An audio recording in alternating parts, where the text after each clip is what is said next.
Sir శోభా నాగిరెడ్డి గారి విషయంలో మీరు చెప్పిన ఎగ్జాంపుల్లో సార్ నాకు ఒక చిన్న అనుమానం ఉంది.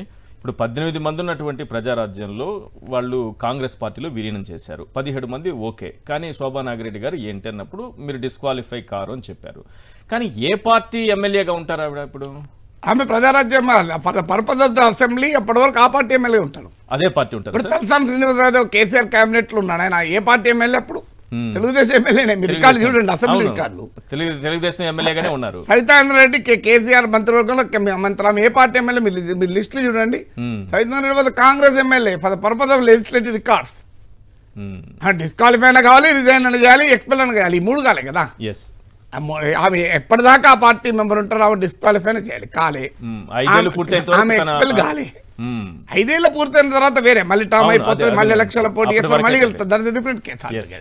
సో అందువల్ల చాలా క్లియర్ గా యాంటీ డిఫెక్షన్ లాలోని మెర్జర్ క్లాజ్ ఇవాళ సర్వ సమస్యలకు మూలం.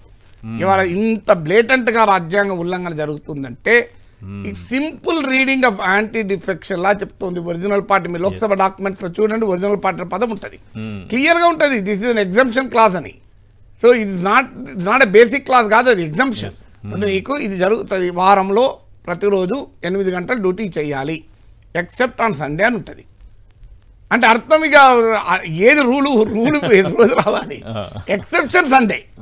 లేదో ఆరోగ్యం బాగాలేకపోతే ముందు అనుమతి తీసుకొని రాకూడదు, రాకుండా ఉండాలి, అది ఎక్సెప్షన్ కదా. సో ఇప్పుడు ఏది రూల్ అయింది, ఏది ఎగ్జంప్షన్ అయింది?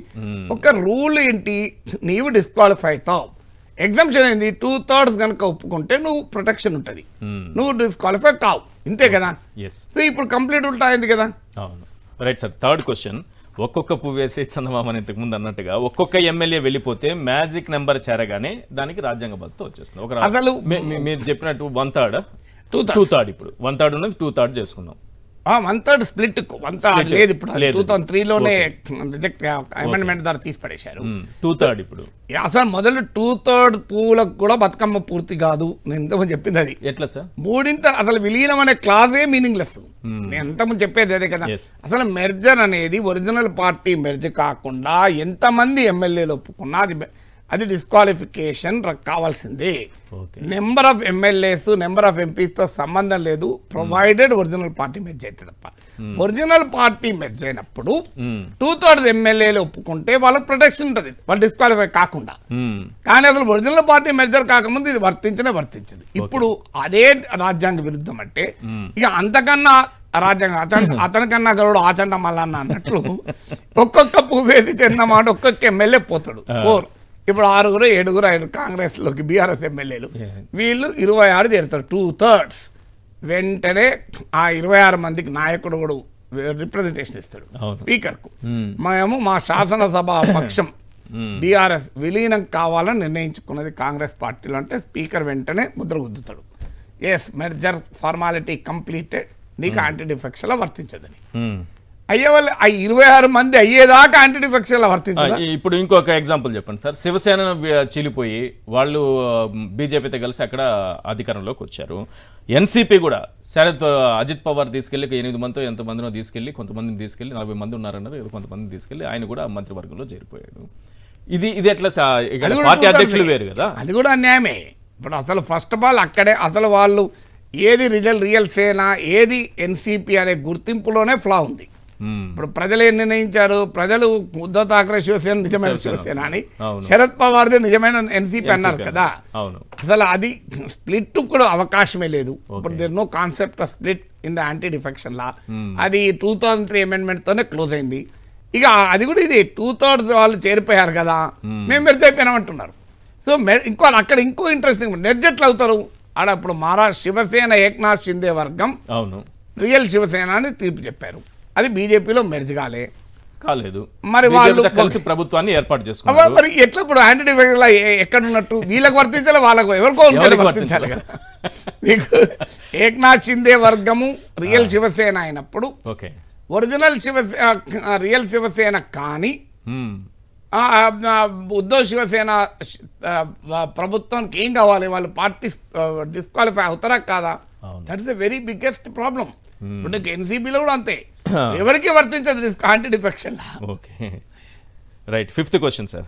పార్టీ ఫిరాయించిన వ్యతిరేక కార్యకలాపాలకు పాల్పడినటువంటి వారిపై అనర్హత వేటు విషయంలో స్పీకర్ ఎంత సమయమైనా తీసుకోవచ్చా? అంటే ఇక్కడ మీకు సాధారణంగా మనకి ఇది అర్థం కావాలంటే లెజిస్లేటివ్ జ్యుడిషియరీ మధ్య సెపరేషన్ ఆఫ్ పవర్స్ అంటారు. ఇది భారత రాజ్యాంగ మౌలిక స్వరూపంలో భాగం. అధికారాల విభజన according to the Kesavananda Bharati case తీర్పు ప్రకారం ఆ సెపరేషన్ ఆఫ్ పవర్స్ బేసిక్ స్ట్రక్చర్లో భాగం. బేసిక్ స్ట్రక్చర్ అమెండ్ చేసే అధికారం పార్లమెంట్ కూడా లేదు. అందువల్ల సాధారణంగా లెజిస్లేటివ్ ప్రొసీడింగ్స్లో కోర్టులు జోక్యం చేసుకోవు. లెజిస్లేటివ్ ప్రొసీజర్ ఏం చెప్తోంది? స్పీకర్ 6 మీకు rule 6 of the anti defection law స్పీకర్కు అబ్సల్యూట్ పవర్స్ ఇస్తుంది. సో కిహోటో కేసులో సుప్రీంకోర్టు చెప్పింది స్పీకర్ డిసిషన్ ఇస్ ఫైనల్. ఫైనాలిటీని కూడా స్పీకర్కి ఇచ్చారు. సో తర్వాత అనేక జడ్జిమెంట్లో సుప్రీంకోర్టు ఏం చెప్పిందంటే ఎస్ ఈవెన్ కిహోటో కేసులో కూడా జ్యుడిషియల్ రివ్యూకు స్కోప్ ఉంది, కానీ స్పీకర్ నిర్ణయం తీసుకునేంత వరకు కోర్టులు ఇన్వాల్వ్ కావు. ఎందుకంటే రాజ్యాంగంలో ఉన్న డెలికేట్ బ్యాలెన్స్ అది. దీనిపైన అనేక రకాల తీర్పులు వచ్చాయి. ఎందుకంటే నార్మల్గా సబ్స్టాన్షియల్ కేస్ ఆఫ్ ఇర్రెగ్యులారిటీ ఉన్న లెజిస్లేటివ్ ప్రొసీడింగ్స్లో కోర్టులు ఇన్వాల్వ్ కావు, కానీ సబ్స్టాన్షియల్ కేస్ ఆఫ్ ఇల్లీగాలిటీ ఉంటే కోర్టు ఇన్వాల్వ్ కావచ్చు. అందువల్ల ఇల్లీగాలిటీ ఉన్నదా ఇర్రెగ్యులారిటీ ఉందా అని దీనిపైన ఈ యాంటీ డిఫెక్షన్ లా రూల్స్ కూడా ప్రొసీజరల్ గనక ప్రొసీజరల్ ఇర్రెగ్యులారిటీ కిందనే భావించి జోక్యం చేసుకోవద్దు అని ఒక వాదన. లేదు జోక్యం చేసుకోవచ్చని అల్టిమేట్గా ఇండియన్ జ్యూరిస్ప్రుడెన్స్ ఎస్టాబ్లిష్ చేసింది. భారత న్యాయ వ్యవస్థ తీర్పులు జ్యుడిషియల్ రివ్యూకు స్కోప్ ఉంది. ఎందుకు అంటే judicial review part of the basic structure of the constitution according to Kesavananda Bharati case. Kesavananda Bharati తీర్పు చారిత్రాత్మక తీర్పు. ఆ తీర్పే భారత రాజ్యాంగాన్ని కాపాడింది. ప్రతిసారి నేను మీ దగ్గర నుంచి వింటూనే ఉంటాను సార్. అది మీరు కేశవానంద తీసుకొచ్చినా అక్కడికి వస్తూ ఉంటుంది, అక్కడికే వస్తుంది. కేశవానంద భారతి తీర్పు ఏంటంటే ప్రియాంబుల్ ఆఫ్ ద కాన్స్టిట్యూషన్, దాన్ని మనం బేసిక్ స్ట్రక్చర్ అంటాం. రాజ్యాంగ మౌలిక స్వరూపాన్ని మార్చే అధికారం పార్లమెంటుకు కూడా లేదు. పార్లమెంటుకు రాజ్యాంగాన్ని సవరించే అధికారం ఉంది, కానీ ఫండమెంటల్ క్యారెక్టర్ను మార్చే అధికారం లేదు. ఇది కేశవానంద తీర్పు. ఆ ఫండమెంటల్ క్యారెక్టర్లో secularism, federalism, separation of powers ఇవన్నీతో పాటు జ్యుడిషియల్ రివ్యూ కూడా, న్యాయ సమీక్ష కూడా ఇట్స్ బేసిక్ స్ట్రక్చర్లో భాగం. అందుకే నువ్వు జ్యుడిషియల్ రివ్యూ ఎలా కాదంటావు అనేది క్వశ్చన్. కానీ అక్కడ balance between the power of the judicial review at the basic structure of the constitution and legislative ప్రొసీడింగ్స్లో కోర్టులు సాధారణంగా జోక్యం చేసుకోవద్దు కనుక బ్యాలెన్స్ చేస్తూ భారత న్యాయ తీర్పుల ఇండియన్ జ్యూరిస్ప్రుడెన్స్ చెప్పింది ఏంటంటే స్పీకర్ నిర్ణయం తీసుకునేదాకా కోర్టు దాని జోలికి పోదు. స్పీకర్ నిర్ణయం తీసుకున్న తర్వాత కోర్టులు దాన్ని ఎంటర్టైన్ చేస్తాయి. మరి స్పీకర్ నిర్ణయం ఎప్పటి వరకు తీసుకోవాలి?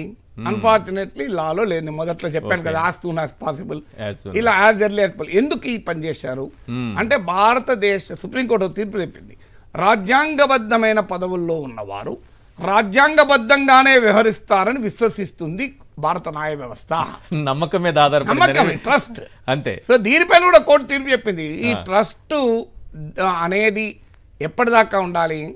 రాజ్యాంగబద్ధంగా ఆ వ్యవస్థలు విహరించినంత కాలమే ఈ ట్రస్ట్ ఉండాలి.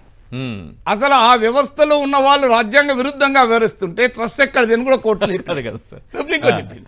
అందుకే తర్వాత ఇప్పుడు Meghachandra Singh versus speaker of the legislative speaker of the Manipur legislative assembly, subject to very correction, చిన్న ఏమైనా ఉంటాయి పేర్లు అని. సో ఈ జడ్జిమెంట్ ప్రకారం చాలా క్లియర్, జస్ట్ 3-4 years క్రితం వచ్చిన జడ్జిమెంట్. ఈ జడ్జిమెంట్ పేరా 30, పేరా 33, మీరు ఆ 2 పేరాలు చదవండి. క్లియర్గా 2 పాయింట్ చెప్పింది కోర్టు. సుప్రీంకోర్టు చెప్పింది ఏంటంటే ఇది ఇనార్డినేట్గా ఉండటానికి వీల్లేదు. అంటే 3 నెలల సమయంలో రీజనబుల్ పీరియడ్లో దీన్ని పరిష్కరించాలి. ఈ స్పీకర్ తన ముందుకు వచ్చిన డిస్క్వాలిఫికేషన్ పిటిషన్ను 3 నెలల్లోగా నిర్ణయం తీసుకోవాలి. 3 నెలల్లోగా నిర్ణయం తీసుకున్న తర్వాత కోర్టులు మళ్ళీ ఇన్వాల్వ్ కావచ్చు. 3 నెలల పీరియడ్ ఎందుకు అంటున్నారంటే అది రీజనబుల్ పీరియడ్ కనుక. ఏదైనా ఎక్సెప్షనల్ సర్కమ్స్టెన్సెస్ ఉంటే తప్ప 3 నెలల్లో పూర్తి చేయాలి. ఇది నాట్ మోర్ దెన్ 3 months అని సుప్రీంకోర్టు చెప్పింది. అదే కోర్టు జడ్జిమెంట్ లో ఇంకో మాట కూడా చెప్పింది. అసలు ఈ జస్టిస్ వర్మ అంటే ఇది కిహోటో కేసులో మైనారిటీ జడ్జిమెంట్ లో ఏ భయాలైతే ఎక్స్ప్రెస్ చేశారో స్పీకర్ భయాస్తూ ఉంటాడని, అది నిజమవుతోంది గనక అనుభవంలో ఈ స్పీకర్ అనే వ్యవస్థకు దీన్ని అప్పచెప్పకూడదు. స్పీకర్లకు కాకుండా దీనికి ఒక ట్రిబ్యునల్, ఎందుకంటే యాంటీ డిఫెక్షన్ లా ప్రకారం speaker is a tribunal. So అందువల్లనే జ్యుడిషియల్ రివ్యూ ఉండాలని చెప్పింది court. Speaker is a tribunal గనక, సో ట్రిబ్యునల్ ఒకసారి తీర్పిచ్చాక ఎలాగైతే యాక్సెప్ట్ చేస్తామో, సో ఇక్కడ కూడా ఏంటంటే స్పీకర్ నిర్ణయాన్ని జ్యుడిషియల్ రివ్యూ ఉంటుంది. కానీ స్పీకర్ సరిగా వ్యవహరించడం లేదు గనక ఈ వ్యవస్థనే మార్చాలి అని సుప్రీంకోర్టు పేర్కొంది. అంటే ఏం మార్చాలి అన్నప్పుడు సుప్రీంకోర్టు చెప్పింది అంటే దీన్ని ఒక సుప్రీంకోర్టు జడ్జి, రిటైర్డ్ జడ్జో, హైకోర్టు రిటైర్డ్ జడ్జో లేదో మరొక యంత్రాంగాన్ని పెట్టాలి అన్నది. అది ఇంతవరకు యాంటీ డిఫెక్షన్ లాను పార్లమెంట్ అమెండ్ చేసి ఆ పని చేయలే. ఎందుకంటే బట్ సుప్రీంకోర్టు తీర్పు లా అవుతుంది, కానీ లాను సుప్రీంకోర్టు రచించదు. లా పార్లమెంట్ రచిస్తుంది, దాన్ని సుప్రీంకోర్టు వ్యాఖ్యానిస్తుంది, భాష్యం చెప్తుంది, అది చట్టం అవుతుంది. కానీ సుప్రీంకోర్టు సియోమటగా చట్టం చేయదు. అందువల్ల that is legislative powers are not under the court domain. అందువరకే సుప్రీంకోర్టు ఏమన్నది పార్లమెంటును కోరింది, మీరు అమెండ్ చేసి ఈ సమస్యను పరిష్కరించండి అని. ఆ అమెండ్మెంట్ కాలే.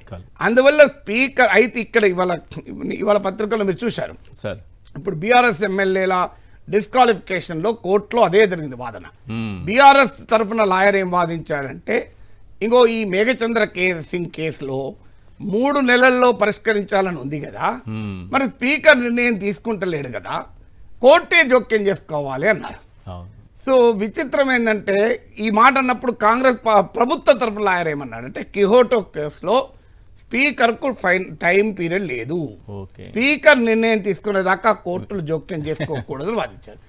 ఇంట్రెస్టింగ్ ప్యారలల్ చెప్తాను, ఇదే పరిస్థితి కేసీఆర్ ముఖ్యమంత్రిగా ఉన్నప్పుడు వచ్చింది. టీడీపీ ఎమ్మెల్యేలు బీఆర్ఎస్ లో చేరినప్పుడు ఎర్రవల్లి దయాకర్ కోర్టులో కేసేసాడు. అఫ్ కోర్స్ తర్వాత ఆయన కూడా ఎర్రవల్లి దయాకర్ కేసు వేసినప్పుడు అప్పుడు కోర్టు ముందుకు వచ్చినప్పుడు ఇవాళ కాంగ్రెస్ పార్టీ ప్రభుత్వం తరఫున వాదించిన ఏ వాదనైతే పెట్టారో అప్పుడు సరిగ్గా అదే వాదన బీఆర్ఎస్ ప్రభుత్వం తరఫున సేమ్ వాదన. ఎందుకంటే కోర్టు ఎట్లా డిసైడ్ చేస్తుంది, స్పీకర్ నిర్ణయమే ఫైనల్ కదా, స్పీకర్ నిర్ణయం తీసుకున్నాక కోర్టులు చెప్పకూడదు అని. సో అది ఇప్పుడు రివర్స్ అయిపోయింది. సో అలా ఉంటుంది రాజకీయం. అంటే ఇప్పుడు బీఆర్ఎస్ మాట అనొచ్చు, అప్పటికి ఈ కేశం మేఘచంద్ర సింగ్ కేసు తీర్పు రాలే కదా, మేము చేసే టైంకి అని ఒక స్టాండ్ తీసుకుంటే తీసుకోవచ్చు. బట్ ఏదైనా స్పీకరు అయితే ఇక్కడ ఒక పాయింట్ ఉంది. ఇవాళ రాష్ట్ర ప్రభుత్వ తరఫున అడ్వకేట్ జనరల్ ఏమని వాదించారంటే, ఈ 3 నెలల టైం ఉండాలి అనే నిర్ణయాన్ని 3 సభ్యుల ధర్మాసనం చెప్పింది. కిహోటో కేసులో 5 సభ్యుల ధర్మాసనం స్పీకర్కు టైంను మనం నిర్దేశించలేము అని. సో ఎప్పుడు కూడా 5 సభ్యుల ధర్మాసనం తీర్పును 3 సభ్యుల ధర్మాసనం తీర్పు ఓవర్ రూల్ చేయలేదు. ఓవర్ రూల్ చేయాలంటే అంతకన్నా ఈక్వల్ ఆర్ బిగ్గర్ బేస్ చేయాలి. అయితే సమస్య ఏంటంటే ఆ 5 సభ్యుల ధర్మాసనాన్ని ఓవర్ రూల్ చేసి తీర్పు చెప్పలే, దానికి ఎక్స్టెన్షన్ చెప్పింది. ఇప్పుడు ఆ కిహోటో కేసైనా మేఘచంద్ర సింగ్ కేసైనా స్పీకర్ అధికారాలను ప్రశ్నించలేదు కదా, స్పీకర్ అధికారాలను చెబుతూ టైం పీరియడ్ చెప్పింది.